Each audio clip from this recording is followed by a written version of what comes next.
Kumbakari baka perthai barok kawai karakhi kan mau buram ya ka World Heart Day, nakaliang ka Rotary Club Orchid City Shillong, kalarkhi ya kini kesengi da ka bapelong ya ka jing kenduk lang hapadang ki dekhot jongka ki doktor ka Negrams ka Nazareth Hospital lembat ki nong thok kubor ban patai kham banyak halor ki Jingpang ka bayadei bat Klongsnam bat ban pensuthu ki ba halor kini ki Jingpang bakumno ban laj naki da ka ba ya ka jing ka ba khoj ba suba bat ka ba kwaj ba khya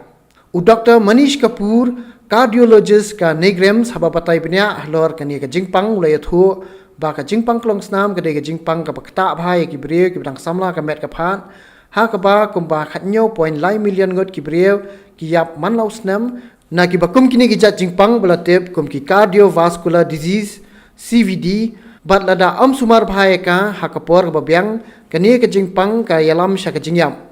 ulia thu ba kani ka Jingpang CVD kala sedang ban kenrai ha keleng saudang ka perthai habian nujor ba ka Jingpang TB uni doktor lo kentui ki ba khnang bakin light na kini ki Jingpang ka dan kam yaki bakin penmelani ledi ha ki jingkalan men man la kasngi ban pendu ya ka jingdi secret namar ha ka thain lami ni ka baki Briew ki jusmat bha ban di duma badru bakin kyar na ka jingasa bon Briew. When we talk about the heart diseases, basically we talk about the cardiovascular diseases, and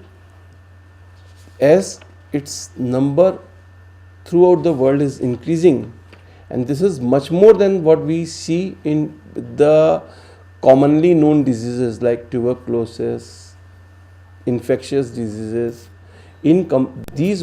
diseases were known as communicable diseases, the earlier one that we usually used to discuss, malaria, tuberculosis and all sorts of infections. But these communicable diseases are now being replaced by non-communicable diseases. Non-communicable diseases meanings these heart-related diseases, diseases related with hypertension, diseases caused and associated all other organs. What are the other organs that can affect it is kidney, renal failure, brain leading to strokes, eyes leading to blindness,